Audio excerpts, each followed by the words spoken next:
"You're just a mechanic," Audrey Hayes snapped before dozens of cameras. Someone in the row laughed at the grease staining Nathan Mercer's coveralls. Nathan did not argue. He turned toward the Stratos S-12 accelerating down the runway and said, "You are flying a broken system." "I know, because I designed it." Audrey had no chance to respond before the pilot's voice cracked through the radio. Fuel was surging toward the tail, the nose was climbing, and the yoke could not hold it down. The laughter died. Nathan studied the screen. 3 minutes, he said. After that, this jet is gone. Before the truth unfolds, remember one thing. The people who build our world rarely wear suits, and rarely get thanked. 4 hours earlier, Nathan Mercer had no intention of telling anyone what he used to be. The sky over the Georgia coast was still gray with early mist when he pulled his old pickup into the staff lot at Atlantic Crown Flight Center. He sat for a moment before shutting off the engine, listening to a voicemail his daughter had left the night before. Emma's voice was small and sleepy. "Have a good day, Dad. Remember to help everybody get home safe." He smiled, saved the message, and did not call back, knowing she was still asleep at the neighbor's house, where she stayed during his early shifts. Nathan worked as a contract mechanic, the kind of job that let him keep regular hours and be home most evenings. He climbed out of the truck, pulled on his coveralls, and walked into the hangar nearly an hour before his shift officially began. A younger mechanic named Austin was already loading a cart with inspection tools, and he glanced up as Nathan passed. "You're here early again," Austin said. "Big day. You'd think you could sleep in for once." "Machines don't wait to tell you what you missed," Nathan answered, not slowing his pace. The hangar held the Stratos S-12, a long-range private jet scheduled to fly its most important demonstration flight in company history later that morning. Investors, reporters, and company staff would fill the tarmac by mid-morning to watch it perform for a client considering an order worth close to $2 billion. For now, the aircraft sat quiet under work lights, its skin still cool from the night. Nathan's assignment was simple: check ground equipment, remove protective covers, and make sure the area beneath the wings and belly was clear before the event crew arrived. He moved through the checklist with the same unhurried care he brought to every job, testing latches twice, running his palm along seams that had already passed inspection. Austin trailed behind him, curious. "You check everything like you're the one flying on it." "Someone will be," Nathan said. The simple answer carried more weight than Austin understood. It was not a performance of humility. It was the closest thing Nathan had to a personal creed, one he rarely spoke aloud.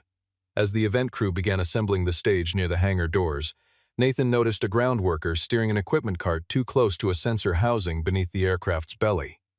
He crossed the distance quickly and caught the cart's handle before it made contact. The worker frowned, annoyed at being stopped. "It's not even close." Nathan said nothing about the argument. He crouched, examined the sensor housing, confirmed it was undamaged, and returned to his own work without another word. Austin, still watching, asked how Nathan had known the exact clearance needed for a sensor that wasn't even listed in the standard maintenance manual. "I've seen the type before," Nathan said, offering nothing more. He moved along the midsection of the fuselage, not touching the aircraft yet, only observing. He studied panel seams, rivet lines, and access covers with the patience of a man reading a language most people had forgotten. One detail stopped him. The access panel covering the fuel balance control cluster had been removed recently. Its fasteners were mismatched. One bolt bore fresh tool marks while every other bolt around it showed years of wear. Nathan crouched beside the panel and listened. 3 faint metallic clicks sounded from somewhere inside the structure, spaced unevenly, nothing like the self-check rhythm the system was supposed to produce. He placed his hand flat against the panel and felt a valve near the tail close nearly 2 full seconds slower than it should have. He said quietly to no one, "That part doesn't belong on this aircraft." By 7 in the morning, guests had begun arriving in a steady line of black cars, and the stage crew finished the final riser in front of the hangar where the Stratos S-12 waited, polished and floodlit. Audrey Hayes arrived in a company vehicle, stepping out in a navy meaty dress with a tailored collar, her chestnut hair loose over her shoulders. She did not carry herself like a woman there for appearances. Within minutes of arriving, she was reviewing the guest list, checking the weather report, and reading through the final technical summary handed to her by an assistant. The assistant mentioned that the client's representatives were seriously considering an order of 24 aircraft, a contract that would be worth $1,800,000,000 if signed that week. If the flight went well and the paperwork followed, North Star Aeronautics would have enough capital to operate comfortably for years. If the flight were delayed without compelling justification, the client retained the right to walk away without penalty. Her phone rang before she reached the hangar entrance. It was the chairman of the board, reminding her that the company had already invested nearly $280 million into the Stratos program. He did not tell her directly to ignore any safety concern. He did not have to. He made clear that every decision she made that day would determine whether she remained chief executive by the end of the quarter. Audrey ended the call and found Robert Vance waiting near the operations trailer. Robert Vance, 52 years old, program director for Stratos, handed her a summary report. Every line on the page showed green. He told her the aircraft had passed every check on fuel systems, flight controls, engines, and hydraulics without exception. Audrey asked about a load test that had been postponed the previous night. Robert told her the test was unnecessary because the software simulation had already covered the same scenario in full. What he did not tell her was that he had personally canceled the test because it risked exposing the replacement control unit installed days earlier. Audrey trusted him.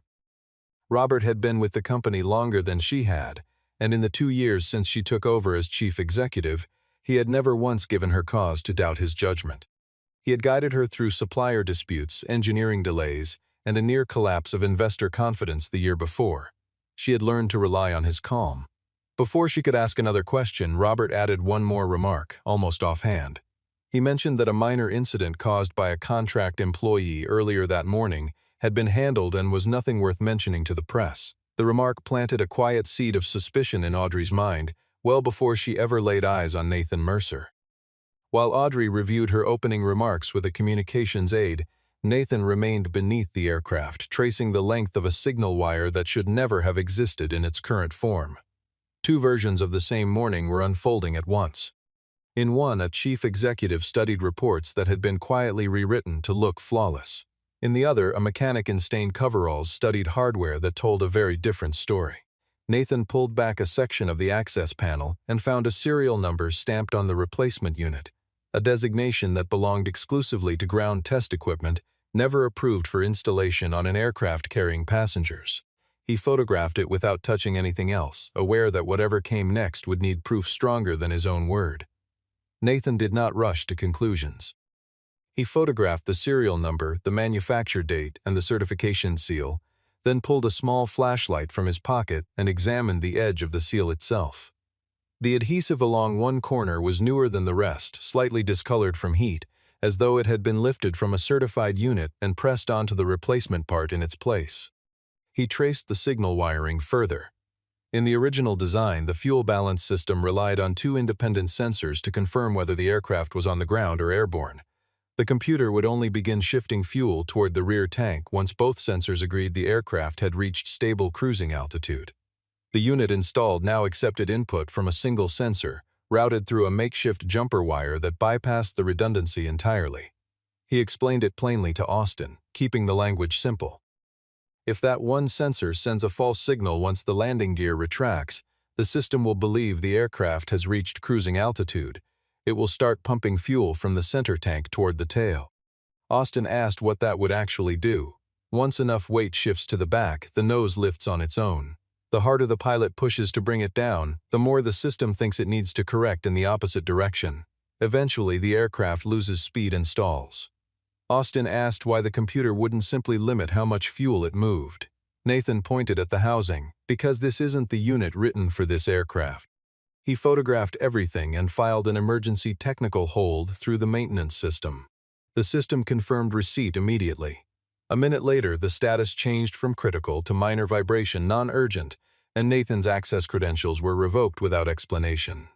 He checked the edit history and found the change had been made under an administrative account belonging to Robert Vance.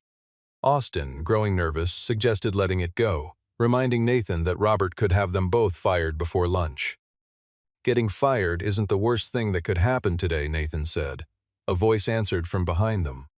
"You shouldn't have opened that panel." Robert Vance did not look alarmed. He asked, with practiced calm, whether Nathan understood he had just violated a restricted access policy. Nathan handed him the serial number and asked him to explain it.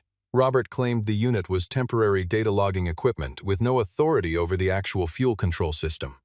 Nathan pointed to the wire running directly into the fuel valve itself. Robert paused, just barely, for less than a second. It was enough. Nathan understood that Robert recognized exactly what he was looking at. Robert asked him to leave the area before this became a bigger problem than it needed to be. Nathan did not move. Ground the flight. Replace the unit. That's all I'm asking. Robert's expression did not change, but something behind it did.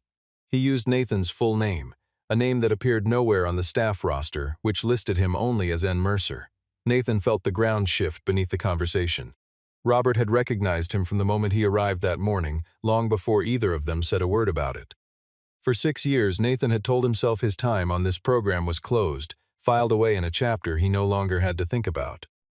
Standing beneath the belly of the aircraft he had once helped design, he understood that Robert had never stopped thinking about it.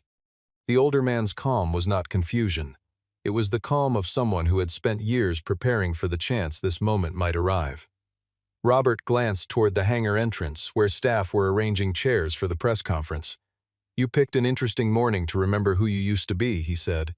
Nathan looked instead at the open access panel, the mismatched bolt catching the overhead light. "I'm not here because of you. I took a maintenance contract because it paid on time and let me be home by dinner.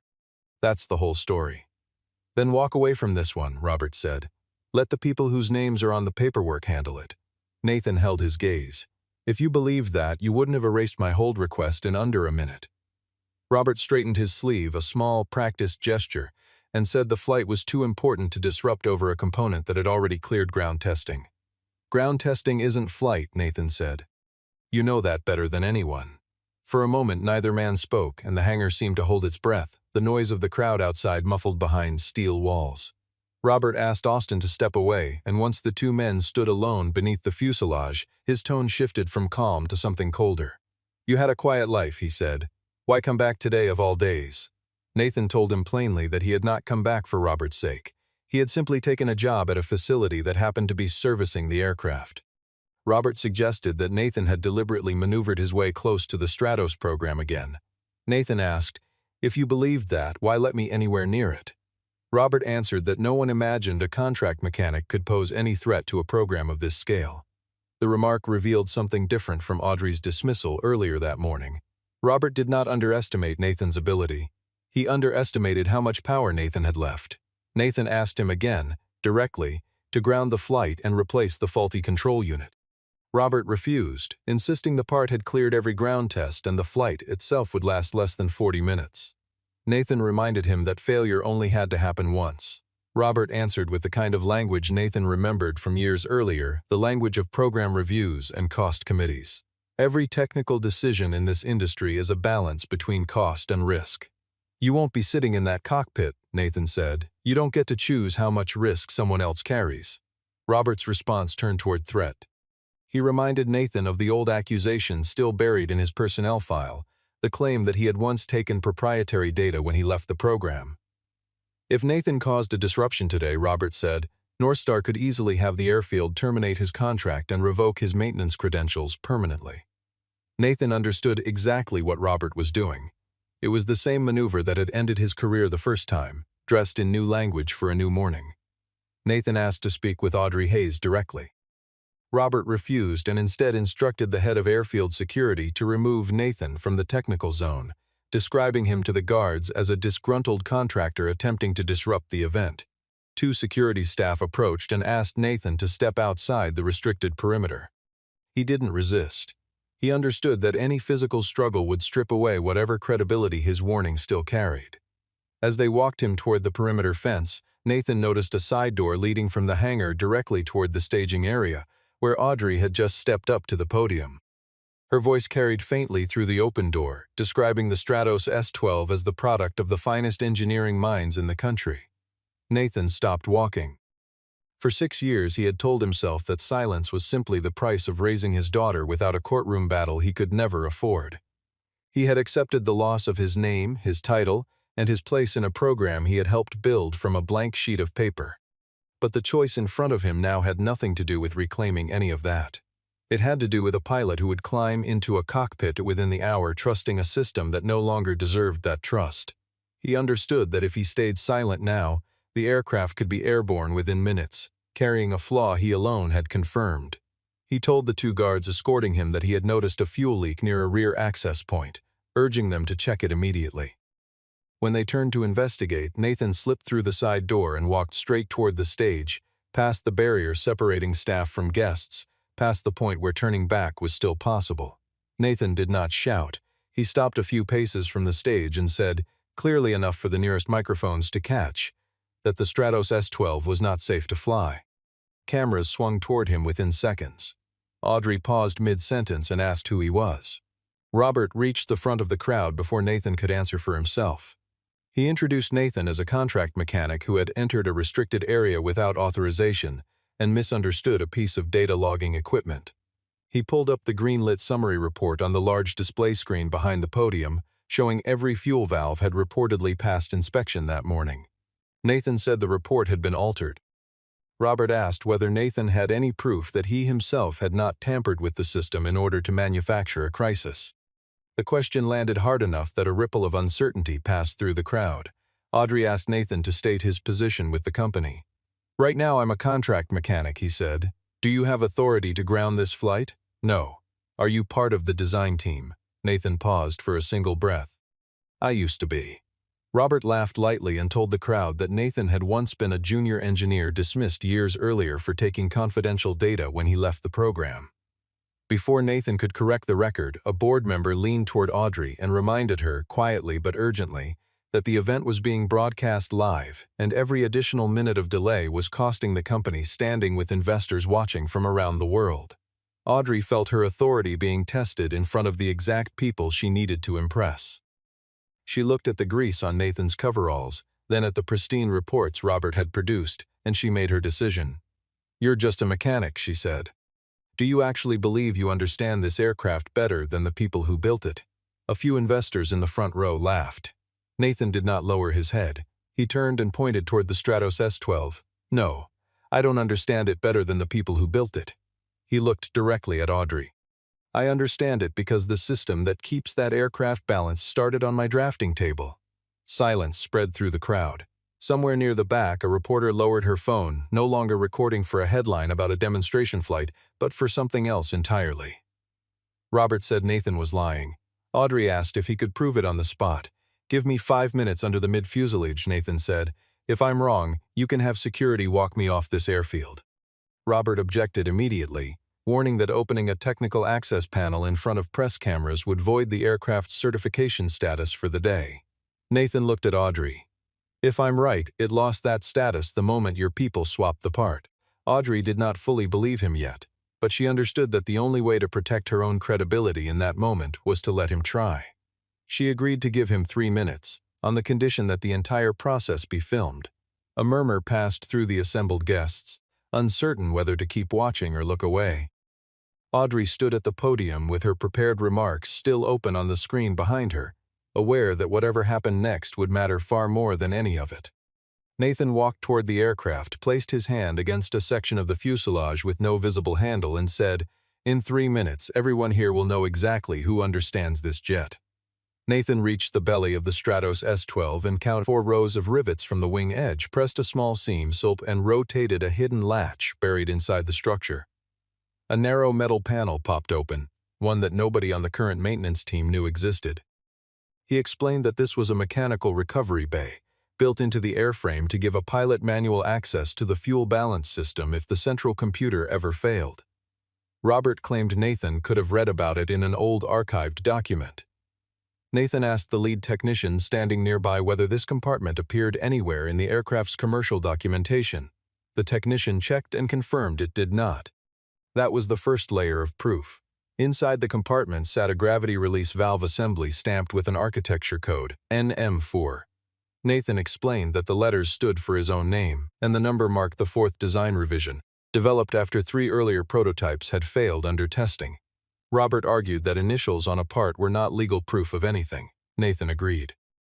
He asked an engineer to connect a diagnostic scanner to the exposed system and said that if the signal wire had been reversed the way he believed, the display would show 5 fault codes in a specific sequence. He recited the first 2 codes aloud before the scanner even finished booting. The first code appeared exactly as he described. Then the second, the third, and the fourth followed in order. This was the second layer of proof. Nathan understood behavior inside the system that no current manual could explain. Before the 5th code appeared, Daniel Brooks stepped forward from the pilot staging area. He had been watching from a distance, and now he studied Nathan's face for a long moment before speaking his name aloud. "He's not a junior engineer," Daniel said to the crowd. "Nathan built the fuel balance architecture for this aircraft. During our first prototype flight, he caught an error the entire engineering team had missed." Daniel described how Nathan's gravity release system had once saved his life during an early test flight, when the central computer stopped responding entirely and the manual bay was the only reason he brought the aircraft down safely. That was the third layer of proof. An independent, credible witness who had flown the program from its earliest days. Audrey turned to Robert and asked why Nathan's name appeared nowhere in current company records.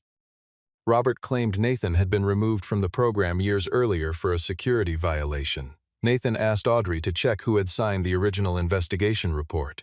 The name on the signature line was Robert Vance. At that exact moment, the fifth fault code appeared on the display. What made it frightening was that the aircraft's engines had not even started yet.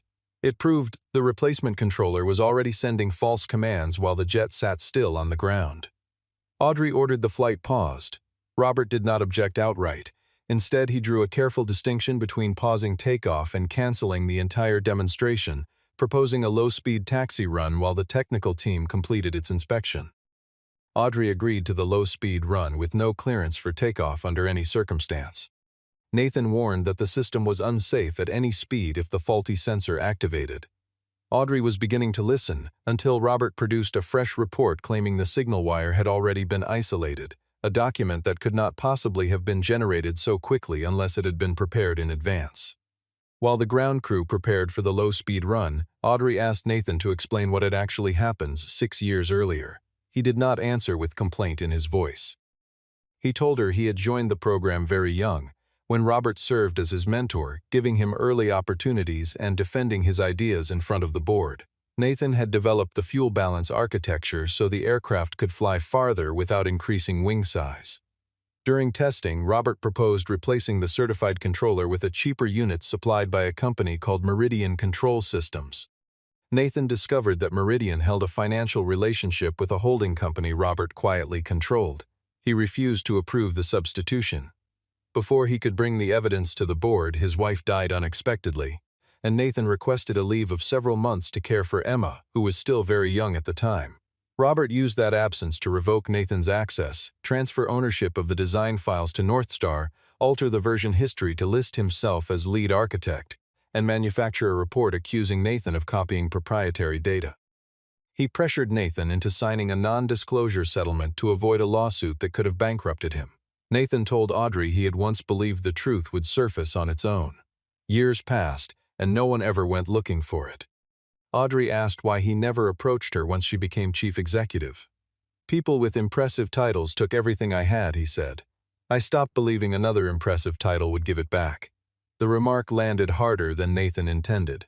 Audrey realized her own words on the podium moments earlier had repeated the exact mechanism that once destroyed him. She had looked at his coveralls and assumed they told the entire story of what he was capable of, the same way a board of directors once looked at a young engineer's absence and assumed it told the entire story of his loyalty. She wanted to ask more, but a sound from outside the operations trailer pulled her attention away. Outside, the Stratos S-12 began rolling forward. Audrey asked for confirmation that this was only the approved low-speed taxi. Her assistant checked and reported that the clearance sent to the tower read full demonstration flight, not a taxi run. Audrey said she had approved no such thing. Robert feigned surprise, blaming a scheduling error in the automated system. Nathan watched the aircraft speed climbing on the display. He said that if Daniel aborted takeoff at this speed, the jet risked running off the end of the runway. If he continued, the fault could trigger the moment the landing gear retracted. Audrey called Daniel immediately. Daniel answered that he had received an electronic clearance carrying the chief executive's digital signature. Audrey understood in that instant that her signature had been used without her knowledge. She ordered the flight aborted. Daniel checked his speed and the remaining runway distance. The aircraft had already passed the point where a safe stop was possible. "I don't have enough runway left to abort," he said. "I have to take off and bring it back around." Audrey lost all remaining trust in Robert. Nathan watched the aircraft he had once designed leave the ground carrying the exact flaw he had spent the entire morning trying to prevent. Around them, the operations trailer went quiet except for the low hum of monitors and the sound of Daniel's breathing over the radio. Everyone who had laughed at Nathan, less than an hour earlier, now stood watching the same screen he was watching, waiting for him to speak. As the landing gear retracted, the first fault code appeared, exactly as Nathan had predicted it would. The Stratos S-12 climbed through 800 feet. For the first few seconds, everything appeared normal, and a few board members exhaled in visible relief. Robert immediately claimed this proved Nathan had exaggerated the danger. Nathan wasn't looking at Robert. He was watching the fuel distribution chart. The rear tank began climbing. At first only a few dozen kilograms, then the rate doubled. Daniel reported that the nose was adjusting upward on its own. Nathan explained that the controller believed the aircraft had reached cruising altitude with its center of gravity too far forward, so it was pumping fuel rearward to correct a problem that did not actually exist. Daniel switched off the automatic mode, but the system kept operating anyway. The replacement controller ran on an independent power source and ignored the shutdown command from the main display. The nose climbed further, speed dropped. Daniel pushed the yoke forward to bring the nose down. The stability system read his input as the aircraft becoming unbalanced and pushed back in the opposite direction. The jet shuddered. A stall warning sounded. Engineers in the control room suggested cutting all electrical power to the fuel system. Nathan stopped them. If the power cut while valves were still open, fuel would keep draining toward the tail with no way to monitor or reverse it. A board member asked what authority Nathan had to give orders at all. Audrey removed her executive access badge from around her neck and handed it to him. From this moment, Nathan has full technical authority. Anyone who interferes with him answers directly to me. It was the first real act of her redemption, made not with words but with a decision that placed her own standing on the line. An hour earlier, she had called him nothing more than a mechanic. Now she was handing him the one thing a chief executive rarely gives away without a fight: control. Nathan pulled up telemetry data and told Daniel to hold a low altitude and avoid any sharp turn. Daniel reported the coastline was only a few miles ahead. If the aircraft did not recover, he would need to steer it out over open water to avoid any populated area. Nathan refused to accept that as the only option. While everyone's attention remained fixed on the aircraft, Robert quietly slipped out of the control room. A security camera caught him walking toward the server room. Audrey ordered security to track him without detaining him yet, unwilling to interrupt the rescue effort but unwilling to let him disappear either. Nathan calculated that the fuel accumulating in the tail would cross the point of no recovery in under 3 minutes. He kept his voice level as he relayed the number to the room, aware that panic would spread faster than any fault code if he let it show. He asked Daniel whether there was still a mechanical access cover behind the co-pilot's seat. Daniel said the current documentation made no mention of one. "I'm not asking about the documentation," Nathan said. "I'm asking what you can see." Daniel searched and found the cover exactly where Nathan expected it to be. Behind it sat 3 unlabeled mechanical levers, hidden from any current maintenance record, waiting for a pilot who understood them. Nathan explained the 3 levers one at a time. The first would disconnect the automatic controller from the fuel valve. The second would lock the line feeding the rear tank. The third would open a gravity release path, sending fuel back toward the center tank. In the original prototype, the correct order was 1, then 2, then 3. Daniel pulled the first lever. Nothing changed. Nathan checked the electrical readings and realized the replacement controller had been wired to bypass the manual disconnect entirely. Daniel pulled the second lever. Fuel flow slowed but did not stop completely. The aircraft kept climbing at the nose. Daniel had to hold significant force against the yoke, and he began losing the ability to maintain airspeed. Nathan told him not to drop the nose too sharply. If the fuel shifted while the aircraft changed angle too quickly, it could create an oscillation severe enough to cost Daniel control entirely. Nathan asked him to pull the third lever. The release valve did not open. The display showed the controller refusing the command, still convinced the aircraft was in an active fuel transfer state. An engineer suggested sending a direct software override. Nathan said that wasn't possible. If Robert had altered the signal wiring, the software no longer had any reliable understanding of where the physical valve actually sat. They needed a mechanical signal the controller could not fake. Daniel reported that airspeed kept dropping. He asked for altitude. 1,500 feet, Daniel said. "I can't climb any higher, and I can't drop the nose enough to gain speed." The stall warning shifted from intermittent to continuous. At that moment, Audrey received a security report. Robert had reached the server room and connected a personal storage drive. She ordered every door locked and revoked his access to delete anything. Robert called her directly, warning that if she kept him confined, he would tell the press that she herself had pressured the flight to happen. Audrey answered that every order and every call was already being recorded. Robert realized he no longer controlled her. Security entered the server room. Robert tried to destroy the drive but was stopped before he could. The drive held purchase contracts from Meridian, a list of payments, and a copy of the original design files bearing Nathan's name before it had been edited out. Even so, exposing Robert did nothing to solve the danger overhead. Nathan still had to bring the aircraft down. While searching for the old design schematics, Nathan noticed his lunchbox sitting on a nearby table. A small piece of paper fell out. Emma had written, in a child's uneven handwriting, "Bring them home safe." He did not linger on it. The note simply reminded him of a principle he had built into the system years earlier. If the computer could not determine the aircraft's true state, a mechanical system had to be triggered by a physical condition that could never be falsified. He remembered that the prototype's gravity release valve had only opened when it received a mechanical signal confirming the landing gear was extending. The rule existed specifically to prevent the valve from opening by mistake at cruising speed. Robert had erased the procedure from the documentation, but he could not remove the mechanism itself, because it was built directly into the airframe. Nathan asked Daniel to lower the landing gear. Daniel objected.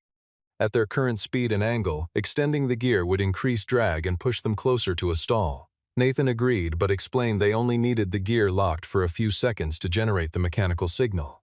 Daniel asked if Nathan was certain. Nathan did not claim false confidence. "It's the best chance we have left. If we don't try, the center of gravity crosses the limit in about 2 minutes. Daniel lowered the landing gear. The aircraft shook violently. Speed dropped further. Nathan told him to pull the levers in reverse order. 3 first, then 1, then 2. Daniel followed the sequence. The release valve still did not open. Nathan checked the data and found the left gear had locked, but the right side had not fully seated. The mechanical signal required confirmation from both sides. Daniel rocked the aircraft gently to seat the right gear into position.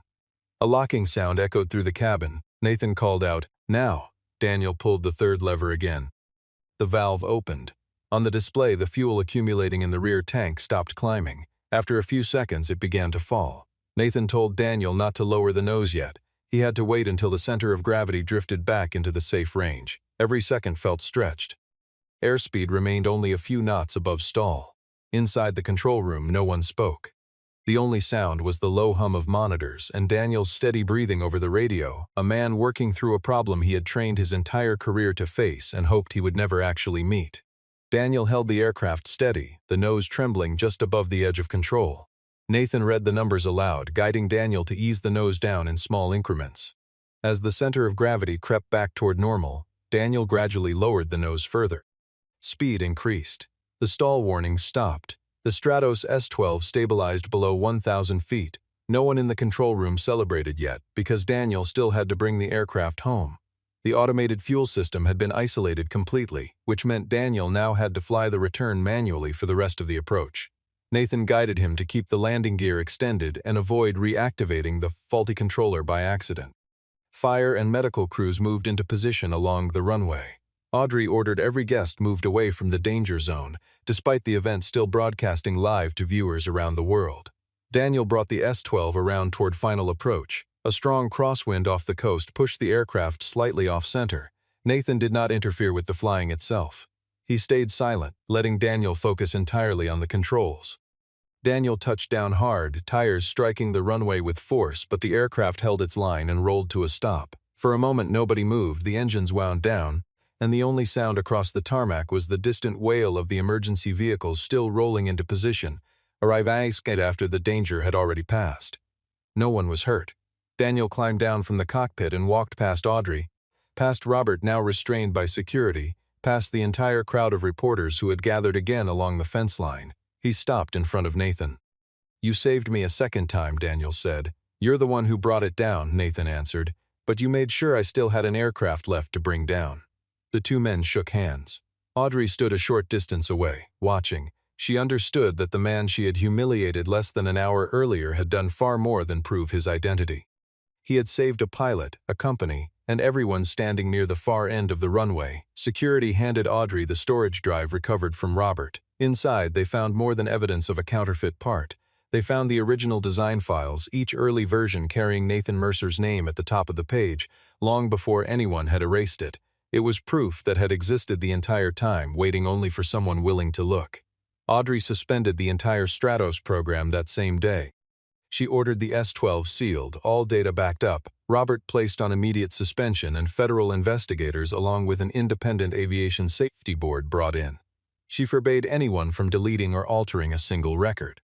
The communications team suggested announcing that the incident had resulted from pilot error, a version of events that would protect the stock price through the afternoon. Audrey refused. She told them that if the company kept hiding the truth, it would be no different from Robert. That refusal marked the second stage of her redemption. She held a short press conference at the airfield. She did not announce that Nathan's ownership claims had been restored, since the investigation was still open. She stated only what had already been confirmed. An uncertified device had been installed on the aircraft. Nathan had discovered it and issued a warning. That warning had not been handled properly. She herself had judged him by his title and his appearance, and Nathan, together with Daniel, had saved the flight. "I called him just a mechanic," Audrey said. The truth is, today that mechanic acted with more responsibility than any executive in this room. Nathan was not standing beside her during the statement. He was with the investigative team, explaining the architecture of the system in detail. Keeping the apology separate from his presence kept it honest, rather than turning it into a staged, easy reconciliation. The investigation continued for 8 weeks. Investigators confirmed that Robert had secretly held shares in Meridian Control Systems, pressured North Star into purchasing components above true manufacturing cost, replaced certified controllers with untested units, forged certification seals, deleted the final load test, used Audrey's digital signature without authorization to convert a taxi run into a live flight, altered document history to erase Nathan's name, falsely accused Nathan of stealing data while he was away caring for his family, and attempted to destroy evidence while the aircraft was in danger. Robert was not arrested as a villain on the spot. He was held for questioning, then suspended, while records were sealed and authorities verified the evidence. Once confirmed, he was formally charged with fraud, falsifying safety documentation, obstruction, unauthorized use of an electronic signature, and reckless endangerment of a flight. Archived records proved Nathan had authored the earliest versions of the fuel balance system. Old internal emails confirmed he had objected to Robert's supplier years before. Flight logs verified the gravity release system had been Nathan's original design. The board restored Nathan's name to the aircraft's patent filings and acknowledged that his earlier settlement had been signed under unfair pressure. He received the equity share that should have belonged to him from the start, along with compensation for years of lost income. What mattered most to him, though, was simpler than any number. The official record now told the truth. After the preliminary investigation closed, Audrey met Nathan privately inside the hangar, without press, investors, or the board present. The S-12 sat behind them, its uncertified controller already removed. Audrey offered a second apology, this one personal rather than corporate. She admitted she had looked at his coveralls and assumed they explained the full extent of what he was capable of. "Even if I really had been just a mechanic," Nathan said, "you still should have checked the warning." The line mattered. Nathan did not want respect only because he turned out to be a brilliant engineer. He wanted every employee to be heard when they brought forward evidence about safety. Audrey agreed. She offered him the position of Vice President of Safety and Flight Certification, not simply the role of lead architect again. The new title gave him the power to change the exact mechanism that had once buried his warning. Nathan did not accept immediately. He set 3 conditions. First, every aircraft and prototype under the Stratos program had to be re-examined by an independent organization, not by any team still under Robert's former authority. Second, any mechanic, engineer, ground crew member, or pilot would have the right to request a flight be grounded if they found credible evidence of danger. No one raising such a warning could be dismissed, demoted, or punished until an independent review was complete. Third, the safety division would hold veto power over commercial decisions. Neither the chief executive, the board, nor any client could force a flight forward without safety sign-off. Audrey accepted all 3. She also proposed establishing a legal defense fund to protect employees who came forward with safety concerns. Nathan agreed to take the position. At the end of the day, he stepped outside the hangar and called Emma. It was the second and final time his daughter's voice appeared in the story. "Did you help everybody get home?" she asked. Nathan watched Daniel walking out of the medical tent after a routine checkup, cleared and steady on his feet. "Yes," he said. "Everyone made it home." Emma asked when he would be back. He told her he would be there before her bedtime. The call ended quickly, without lingering, without turning into a scene built for tears. Nathan walked back into the hangar. Audrey was standing beside the S-12, no longer on a stage, no longer behind a barrier separating staff from executives. They stood on the same level ground. Audrey extended her hand. Nathan looked at it, then took it. This time, Audrey was not shaking the hand of a man because of a new title. She was shaking the hand of someone she should have listened to from the very beginning. Nathan Mercer had designed the heart of that jet, but what he repaired that day was larger than any aircraft. He repaired a system that had forgotten a human life was never a number that could be bargained away. Nathan Mercer never wanted the world to know his name. He only wanted to come home to his daughter and keep his promise that the people around him would be safe. It took a crisis at 800 feet to prove what 6 years of silence had buried, that a title on a badge says nothing about the depth of a person's knowledge or the weight of what they carry quietly every single day. Somewhere tonight, a nurse, a driver, a warehouse worker, or a mechanic like Nathan is being underestimated by someone who never bothered to ask the right question. If this story reminded you that real value often wears work clothes instead of a suit, carry that thought with you and give the quiet people in your own life the credit they have earned but rarely receive.